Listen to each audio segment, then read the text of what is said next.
Selamat pagi anak-anak sekalian, salam Tarakanita, satu hati, satu semangat Tarakanita, yes.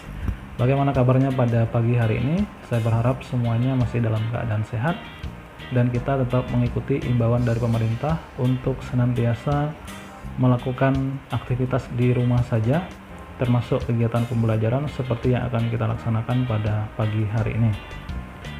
Sebelumnya saya mengucapkan selamat menjalankan ibadah puasa bagi anak-anak sekalian yang beragama muslim, dan pada kesempatan ini kembali saya mengimbau agar kita semakin meningkatkan kualitas pembelajaran jarak jauh yang sudah kita laksanakan beberapa waktu terakhir ini. Untuk itu mohon diperhatikan beberapa hal sebagai berikut. Yang pertama, sebelum memulai kegiatan pembelajaran jarak jauh, dipersilakan bagi anak sekalian untuk melaksanakan doa pribadi, begitu juga ketika mengakhiri kegiatan pembelajaran jarak jauh. Yang kedua, mohon setiap materi yang saya sampaikan disimak dari menit pertama sampai dengan menit terakhir. Kemudian yang ketiga, materi-materi yang saya sampaikan pada video ini silakan dicatat, didokumentasikan di buku catatan masing-masing.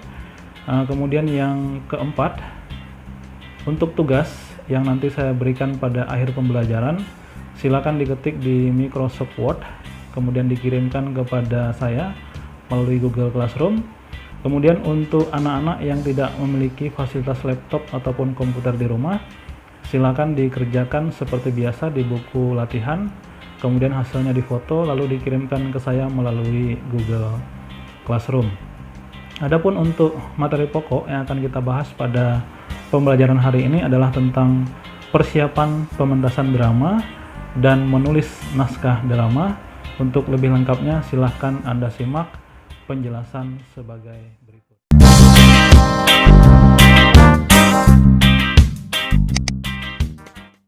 Kompetensi dasar yang akan kita bahas pada pembelajaran kali ini adalah kompetensi dasar 4.16, menyajikan drama dalam bentuk pentas atau naskah. Nah, di sini kita diberikan dua pilihan untuk menyajikan drama, bisa dalam bentuk pentas atau naskah.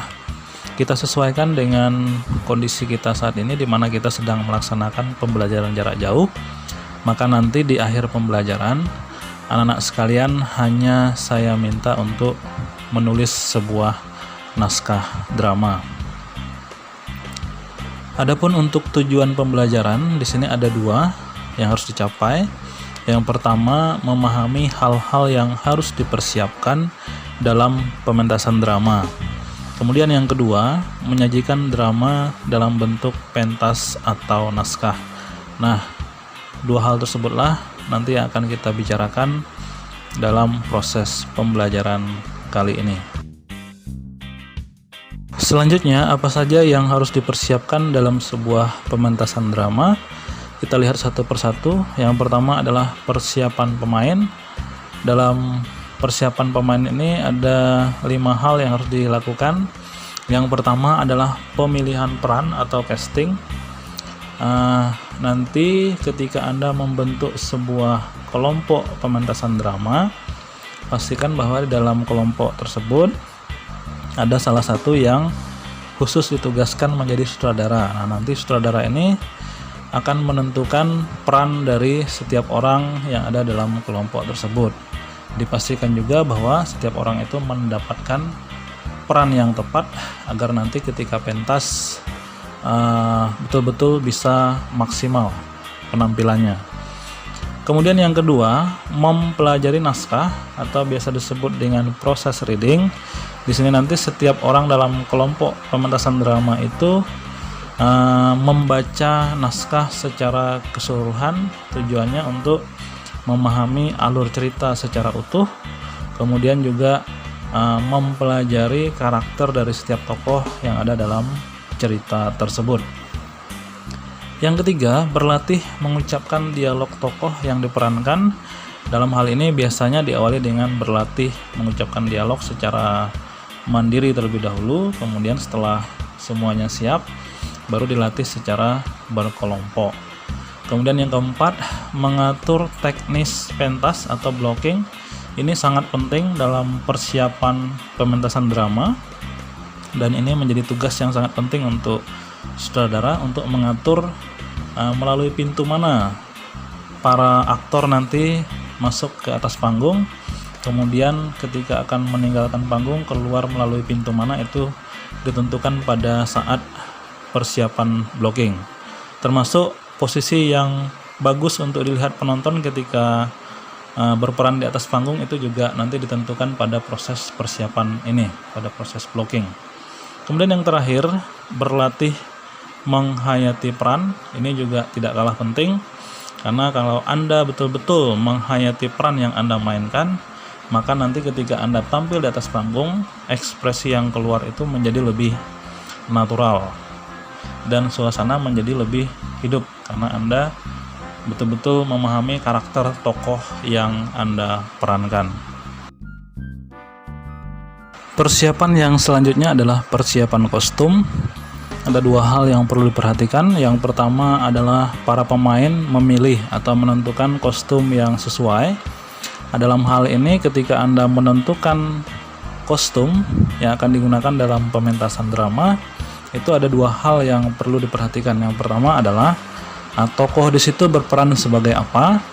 Nanti kostumnya menyesuaikan. Misalnya tokoh A berperan sebagai pengemis, maka nanti kostumnya menyesuaikan. Tokoh B berperan sebagai pengusaha, kostumnya juga menyesuaikan seperti itu. Kemudian yang kedua, latar cerita. Latar ceritanya terutama latar tempat ya, latar tempat di mana peristiwa terjadi. Misalnya peristiwanya itu terjadi di sawah, nanti kostumnya menyesuaikan. Peristiwanya terjadi di mall, maka pakaian atau kostum orang yang sedang berada di mall itu pantasnya seperti apa, itu nanti menyesuaikan. Kemudian yang kedua, usahakan jangan sampai ada kostum yang tidak sesuai dengan tema drama atau karakter tokoh yang memerankannya. Ini nanti kalau sampai ada kostum yang tidak sesuai, ini nanti dampaknya akan mengurangi nilai keindahan atau nilai estetika dari pementasan drama tersebut secara keseluruhan. Walaupun mungkin terlihat sepele ya kostum, tetapi kostum ini sangat penting gunanya untuk memperkuat karakter dari setiap tokoh yang bermain dalam sebuah pementasan drama. Dengan kostum yang sesuai, maka karakter yang dimainkan itu akan semakin kuat dan semakin menarik untuk disaksikan oleh penonton. Yang selanjutnya adalah persiapan panggung. Ada 4 hal yang harus diperhatikan dalam persiapan panggung. Yang pertama adalah panggung harus disiapkan sebaik-baiknya sesuai dengan tema dan latar cerita, terutama latar cerita. Ambil contoh misalnya tokoh A pada cerita tersebut sedang berada di pantai, maka penataan panggungnya harus betul-betul bisa menggambarkan suasana ketika seseorang berada di pantai. Demikian halnya ketika seorang tokoh misalnya diceritakan sedang berada di sebuah kantor, maka penataan panggungnya juga harus betul-betul menggambarkan suasana ketika seseorang sedang berada di kantor. Yang kedua, panggung juga dilengkapi dengan properti yang sesuai. Properti di sini artinya perlengkapan yang mendukung jalannya cerita. Ambil contoh seperti tadi, seorang tokoh sedang berada di kantor, maka properti yang diperlukan ketika seseorang itu berada di kantor apa saja? Misalnya harus ada laptop, harus ada meja, ada kursi, dan lain-lain sebagainya yang bisa menggambarkan bahwa tokoh tersebut sedang berada di kantor. Yang ketiga, dalam pentas yang sesungguhnya tata cahaya harus benar-benar bagus. Nah, ini menjadi alasan biasanya pentas drama itu dilaksanakan pada malam hari. Itu tujuannya untuk mengejar efek tata cahaya ya. Dengan tata cahaya yang bagus, maka nanti suasana yang tercipta ketika pementasan berlangsung itu menjadi semakin nyata dan penonton bisa membayangkan bagaimana suasana ketika peristiwa tersebut terjadi dalam cerita. Yang terakhir, tata suara atau sound system harus prima. Nah, tata suara dan atau sound system ini juga memiliki peran yang tidak kalah penting, karena dengan adanya tata suara itu semakin menghidupkan suasana dan pementasan drama itu menjadi semakin menarik. Yang selanjutnya terkait dengan tugas yang nanti harus Anda selesaikan, yaitu menulis naskah drama. Nah, dalam menulis naskah drama ada dua cara yang dapat Anda terapkan. Yang pertama dengan cara mengembangkan karya yang sudah ada. Contoh, mengubah cerpen menjadi naskah drama. Jadi nanti tinggal ditentukan, Anda pernah membaca cerpen judulnya apa, kemudian cerpen yang tadinya dalam bentuk paragraf-paragraf Anda ubah ke dalam bentuk dialog-dialog yang nantinya dapat diucapkan oleh aktor-aktor yang akan berperan di atas panggung. Nah, itu cara yang pertama. Cara yang kedua adalah dengan menulis naskah drama berdasarkan originalitas ide dari Anda masing-masing. Yang nomor 2 ini sebenarnya yang sangat disarankan, tetapi karena ini baru pada tahap latihan, maka nanti Anda lebih saya arahkan untuk menerapkan cara yang pertama. Nanti akan saya tentukan karya yang harus Anda ubah menjadi naskah drama. Saya rasa demikian yang dapat saya sampaikan terkait dengan pokok bahasan yang kita bahas pada pembelajaran kali ini, yaitu menyajikan drama dalam bentuk naskah atau pentas. Di sini selanjutnya saya akan memberikan tugas untuk anak-anak sekalian.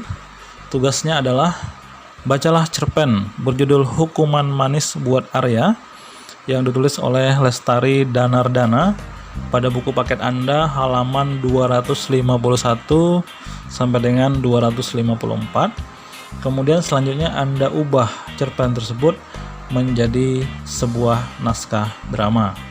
Nah, untuk mengerjakan tugas ini ada beberapa catatan yang harus Anda perhatikan. Yang pertama, ketika Anda menyusun naskah drama berdasarkan cerpen tersebut, perhatikan kelengkapan struktur teks drama yang terdiri dari prolog, orientasi, komplikasi, resolusi, dan epilog.